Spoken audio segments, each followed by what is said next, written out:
నమస్తే, welcome to our channel. నేను సిరి. ఏపీలో ప్రభుత్వం 100 రోజులు కంప్లీట్ చేసుకున్న సందర్భంగా అయితే రాష్ట్రంలోనే తొలి గ్రీన్ ఫీల్డ్ స్మార్ట్ ఇండస్ట్రియల్ సిటీని నిర్మించడానికి మోదీ గారి చేతుల మీద ప్రారంభం చేయాలని చెప్పేసి అనుకుంటున్నట్టు మరి వార్తలు వస్తున్నాయి. సో ఇందులో ఎంతవరకు వాస్తవం ఉంది అనేది మనకి వివరించడానికి మనతో పాటు ఉన్నారు ప్రముఖ సీనియర్ జర్నలిస్ట్ డివిఎస్ గారు. నమస్కారం సార్. నమస్తే అమ్మా. సార్, ఇప్పుడు చూస్తుంటే రాష్ట్రంలో చంద్రబాబు నాయుడు గారి ప్రభుత్వం అంటే కూటమి ప్రభుత్వం 100 రోజులు కంప్లీట్ చేసుకున్న సందర్భంగా రాష్ట్రంలో తొలిసారిగా గ్రీన్ ఫీల్డ్ స్మార్ట్ ఇండస్ట్రియల్ సిటీని ఏర్పాటు చేయడానికి రంగం సిద్ధమైనట్లు, దాన్ని కూడా ఏంటంటే మోదీ గారితో ప్రారంభించాలని చెప్పేసి అనుకుంటున్నట్టు మరి వార్తలు వస్తున్నాయి. మరి దీన్ని ఎలా చూడాలంటారు సార్?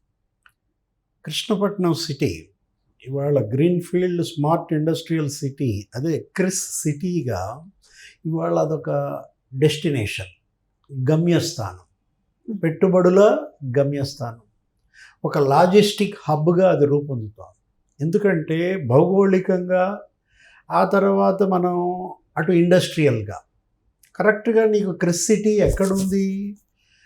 అటు సివిఐసి చెన్నై బెంగళూరు ఇండస్ట్రియల్ కారిడార్లో ఒక 3 నోడ్స్గా మేము అభివృద్ధి చేస్తామన్నారు. అటు కర్ణాటకలో తుమ్కూర్, ఇక్కడ ఆంధ్రప్రదేశ్లో కృష్ణపట్నం, అక్కడ తమిళనాడులో పొన్నేరి. నీకు ఎప్పుడైతే ఈ కృష్ణపట్నం అనేది ఇది ఒక పోర్టు, దగ్గరలో నీకు సముద్ర తీర ప్రాంతం, సాగరమాల ప్రాజెక్ట్ కింద ఈ తీర ప్రాంతంలో వీటన్నిటినీ కలుపుతూ ఒక పెద్ద భారీ రహదారి ఒకటి రాబోతా. సాగరమాలలో ఇదొక భాగం కావడం, సిబిఐసిలో ఇదొక భాగం కావడం, అన్ని విధాల భౌగోళికంగా కలిసి వచ్చింది. ఇందాక మనం అనుకున్నాం లాజిస్టిక్ హబ్ అంటే అటు రైల్వే కనెక్టివిటీ, ఇటు ఎయిర్ కనెక్టివిటీ, ఏది అటు తిరుపతి విమానాశ్రయం కావచ్చు, ఇటు చెన్నై విమానాశ్రయం కావచ్చు, నీకు కూతవేటు దూరంలో ఉన్న దాంట్లో మొత్తం ఇన్వెస్టర్స్ అందరికీ డెస్టినేషన్గా అది మారుతుంది. కృష్ణపట్నం సిటీ వాళ్ళ స్మార్ట్ ఇండస్ట్రియల్స్ గ్రీన్ఫీల్డ్ సిటీ అవుతుందంటే తొలి దశలోనే నీకు 20,000 కోట్ల పెట్టుబడులు పెడుతున్నారు. తొలి దశలోనే నీకు 1,00,000 మందికి అక్కడ ఉపాధి రాబోతారు. ప్రధాని మోడీ రేపో ఎప్పుడో వచ్చి శంకుస్థాపన చేస్తారంటున్నారు. ఇది ఆయన ప్రోగ్రామ్ ఇంకా ఫిక్స్ అయినట్లేదు. కూటమి ప్రభుత్వం 100 రోజులు అవుతుంది. ఇప్పటికి నీకు 3 నెలలు అవుతున్న నేపథ్యంలో రేపు 100 రోజుల ఫెస్టివల్, అదొక పండుగ వాతావరణంలో చేస్తే ప్రధాని గనక వచ్చి కృష్ణపట్నం ఈ సిటీకి గనక ఆయన శంకుస్థాపన చేస్తే ఒక మెసేజ్ అవుతుంది. ప్రధాని శంకుస్థాపనకు వచ్చారంటే నీకేంటి, టోటల్గా నేషనల్ ఇంటర్నేషనల్ కంపెనీస్ అన్నీ కూడా దీనివైపు చూస్తాయి. చంద్రబాబు ఎప్పుడైతే ఆంధ్రప్రదేశ్ ముఖ్యమంత్రి అయ్యారో, ఇప్పుడు ఆంధ్రప్రదేశ్ ఇవాళ రీబిల్డ్ ఏపీ, ఒక బ్రాండ్ ఇమేజ్ మళ్ళా పెరుగుతుంది. పారిశ్రామికవేత్తలందరూ వచ్చి కలుస్తున్నారు, కొత్త కంపెనీలు పెట్టడానికి నీకు సిద్ధమవుతున్నారు. పాత పారిశ్రామికవేత్తలు జగన్మోహన్ రెడ్డి ఎవరైతే వాటాల కోసం బెదిరించి తరిమేసాడని చెడ్డ పేరు తెచ్చుకున్నారో వాళ్ళంతా మళ్ళీ తిరిగి వస్తున్నారు. కొత్త ఇండస్ట్రియల్ పాలసీ ఒకటి ఆయన సిద్ధం చేస్తున్నారు. మనం చూసాం గతంలో కూడా ఉమ్మడి రాష్ట్ర సీఎంగా చంద్రబాబు ఈ పారిశ్రామికవేత్తలను ఆకర్షించే విధానం ఏముంటుందంటే, ఆయన ఒకటే మాట అంటారు, ఎవరు ఇండస్ట్రియలిస్టులు వచ్చినా మీరు ఎక్కడెక్కడ వెళ్ళారు అని అడుగుతారు. ఏ ఏ రాష్ట్రాలు మీ కంపెనీ పెట్టడానికి అనుకూలంగా మీరు చూశారంటారు. తమిళనాడు, కర్ణాటక చెప్తారు వాళ్ళు, మహారాష్ట్ర. వాళ్ళు ఏమి ఇస్తామన్నారు? భూముల రాయితీల, విద్యుత్, ఇంకా ప్రోత్సాహక రాయితీలు, పన్ను రాయితీలు. వాళ్ళు ఏది ఇస్తామంటే దానికన్నా ఒకటి ఎక్కువ ఇస్తా అంటారు, ఆకర్షించడానికి. వాళ్ళకి ఆయనే మర్యాద చేస్తాడు. అసలు ఆ పారిశ్రామికవేత్తలు అడుగు పెట్టగానే ఈయనే వెళ్ళిపోతాడు ఎయిర్పోర్ట్, లేదు మంత్రుల్ని పంపిస్తాడు రిసీవింగ్ అన్నమాట. నెక్స్ట్ తనే వాకిట్లోకి వెళ్తాడు, ఆ గేటు దగ్గరికి వెళ్ళి ఆ మెయిన్ డోర్ దగ్గర నుంచుని వాళ్ళని వెల్కమ్ చేస్తాడు.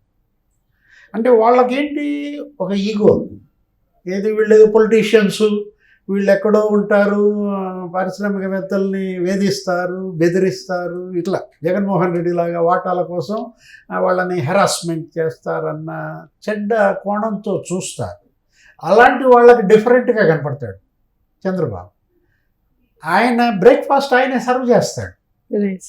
అది మరి ముఖ్యమంత్రి వచ్చి మనకి ఇడ్లీ పెడుతున్నాడు, ముఖ్యమంత్రి వచ్చి మనకి వడ్డిస్తున్నాడు అంటే వాళ్ళకి ఎట్లుంటుంది? Right. అంటే that is the way of approach.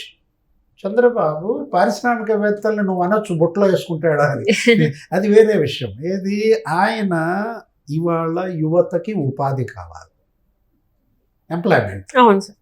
నీకు నిరుద్యోగులు ఆంధ్రప్రదేశ్లో 30 లక్షల మంది ఉన్నారు. అసలు దేశంలోనే ఇవాళ నిరుద్యోగిత రేట్ ఎంత ఉంది? 14% ఉంటే ఆంధ్రప్రదేశ్లో డబల్ ఉంది, 30% అంట. ఏది నీలాంటి పట్టభద్రులైనటువంటి యువత, గ్రాడ్యుయేట్ ఎంప్లాయీస్, అన్ఎంప్లాయీస్ 30% అంటే 100 మందిలో 30 మంది నిరుద్యోగులు అంటే వాళ్ళకు ఉపాధి కనుక కాకపోతే, ఇవ్వకపోతే పెడదారి పడతారు. అటు డ్రగ్స్ వస్తున్నాయి, ఇటు గంజాయి వస్తుంది. నీకు ఎలా మాదక ద్రవ్యాలకు యువత బానిసలు అవుతున్న నేపథ్యంలో యువతరాన్ని మనం కాపాడుకోవాలంటే వాళ్ళకి ఏదో ఒక పని కల్పించాలా. ఆ బృహత్తర కార్యం చంద్రబాబు భుజాన్ని వేసుకుంటాడు ఎప్పుడైనా అంతే. ఆయన ఉమ్మడి రాష్ట్ర సీఎంగా మరి ఆంధ్రప్రదేశ్లో 1995, 2014 9 ఏళ్ళు ఏం చేశాడు? నీకు హైదరాబాద్ చుట్టూతో 250 ఇంజనీరింగ్ కాలేజీలు పెట్టాడు, మెడికల్ కాలేజీలు ప్రైవేట్ సెక్టార్లో ప్రోత్సహించాడు. ఫ్లడ్ అయింది. ఏది అసలు ఆ ఇంజనీరింగ్ చదువుకున్న పిల్లలంతా నీకు వేలల్లో లక్షల్లో బయటకు వచ్చిన వాళ్ళు అప్పుడే ఐటీ, ఇన్ఫర్మేషన్ టెక్నాలజీ, ఈ సైబర్ టవర్స్ రావటం, సైబరాబాద్ కన్స్ట్రక్షన్ చేయటం. అసలు ఈయన న్యూయార్క్ వెళ్ళాడు బిల్ గేట్స్ని కలవటానికి. బిల్ గేట్స్ ఇక్కడికి వచ్చినప్పుడు ఒకసారి అపాయింట్మెంట్ అడిగాడు. నేను అసలు ముఖ్యమంత్రులను కలవను అన్నాడు అతను. నాకు పొలిటీషియన్స్తో ఏంటండి అవసరం అని అడిగాడు. కాదు, మీతో నేను ఒక 5 minutes ఇవ్వండి అపాయింట్మెంట్ అన్నాడు. సరే ఒక 10 minutes అపాయింట్మెంట్ ఇస్తే అది 40 నిమిషాలు నడిపారు. సీఎం అప్పట్లోనే చంద్రబాబు పవర్ పాయింట్ ప్రజెంటేషన్ ఒక ల్యాప్టాప్లో సీఎం పట్టుకుని బిల్ గేట్స్తో మాట్లాడుతుంటే బిల్ గేట్స్ సర్ప్రైజ్. ఈ ముఖ్యమంత్రి ఏంటి, ల్యాప్టాప్ ఏంటి, నాకు ఆయన ఎక్స్ప్లెయిన్ చేయడం ఏంటి? అసలు ఒక CM power point presentation first time. Bill gates మనకి ఇది అతనే కదా. ఇప్పుడు ఈ ఇన్ఫర్మేషన్ టెక్నాలజీ ఇదంతా ఇవాళ ఇంత పెద్ద ఎత్తున వచ్చిందంటే నాకు ఇంట్రెస్ట్ లేదు, నాదంతా స్టేట్స్లోనే యుఎస్ బేస్డే మాది అంటే ఈయనేమన్నాడు వదలకుండా, మీరు యుఎస్ దాటి గనక బయట బేస్ పెడితే మైక్రోసాఫ్ట్ మా దగ్గర పెట్టాలి అని అడిగాడు. పెట్టామా లేదా అనుకుని ఆయన ఏమన్నాడు, మాట ఇచ్చాడు. ఏది, నేను ఆసియాకు వస్తే ఆసియాలో నా బేస్ పెడితే మీ దగ్గర పెడతానన్నాడు. ఇంకా అంతే, న్యూయార్క్ వెళ్ళి కూర్చున్నాడు. 3 నెలలు అవగానే న్యూయార్క్ వెళ్ళి మళ్ళీ అపాయింట్మెంట్. ఎవరిని? Bill gates. ముఖ్యమంత్రి ఫైళ్ళు పట్టుకుని కాలినడకన తిరిగానని చెప్తారు ఆయన. అంటే ఆ విధంగా మైక్రోసాఫ్ట్ ఇక్కడికి వచ్చింది హైదరాబాద్. వీళ్ళంతా చెప్తారు. కేటీఆర్ కూడా అన్నాడు కదా కాంగ్రెస్ వాళ్ళని తిడుతూ, ఏమన్నాడు, ఇది మీ వల్ల వచ్చిందా ఇన్ఫర్మేషన్ టెక్నాలజీ, ఇదంతా చంద్రబాబు పుణ్యం అన్నాడు.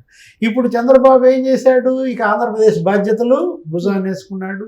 అక్కడికి బిల్ గేట్స్ తీసుకొచ్చాడు. 5 ఏళ్లలో కూడా విశాఖలో ఒక అగ్రి కాన్ఫరెన్స్ ఒకటి పెట్టారు. అంతా జరిగి చక్కగా వస్తున్న నేపథ్యంలో అక్కడ ప్రజలు ఏం చేశారు, నెక్స్ట్ ఎలక్షన్లో జగన్ని గెలిపించారు. ఏదో ఒక ఛాన్స్ అంటున్నాడు కదా, ఇంకేదో ఊడబొడుస్తాడని ఇస్తే అతను నెత్తినెక్కి పిండి కొట్టాడు.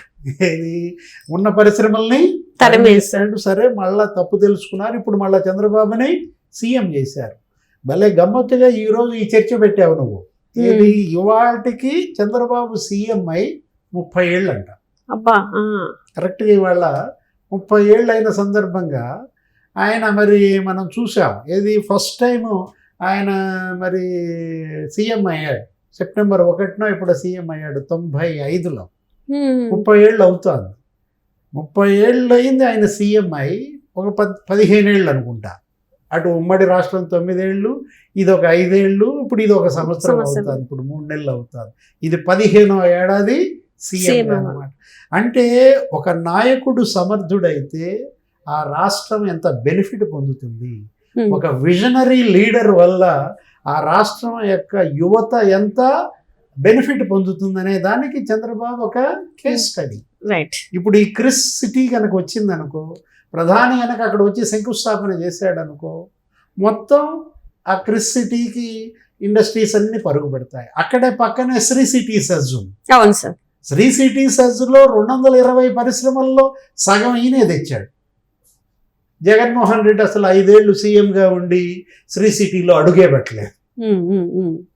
శ్రీ సిటీ సెజ్ అనేది ఇవాళ అదొక డెస్టినేషన్ పరిశ్రమలకి. రైట్. మల్లవల్లి పారిశ్రామిక వాడ ఆయనే డెవలప్ చేశాడు చంద్రబాబు. రేపొద్దున అశోక్ లేలాండ్ కూడా అక్కడికి వస్తుంది. బస్ బాడీ బిల్డింగ్ యూనిట్ 3500 మందికి అది ఉపాధి అన్నమాట. జగన్ ఏం చేశాడు, సీఎంగా వాళ్ళని బెదిరించాడు. వాళ్ళు జగన్ సీఎంగా ఇంతవరకు దాన్ని ఓపెనే చేయలే. కంప్లీట్ చేశారు కానీ ఓపెన్ చేయలే. ఇప్పుడు చంద్రబాబు సీఎం అయిన తర్వాత రేపు సెప్టెంబర్ 15 ఎప్పుడు ఓపెన్ చేస్తారు అంటే ఆంధ్రప్రదేశ్కి మహర్దశ. రైట్. ఈ రాబోయే 5 ఏళ్ళు చంద్రబాబు సీఎంగా ఆంధ్రప్రదేశ్ పైన పెట్టుబడుల వరద. Right. Right. Thank you so much sir. నమస్తే.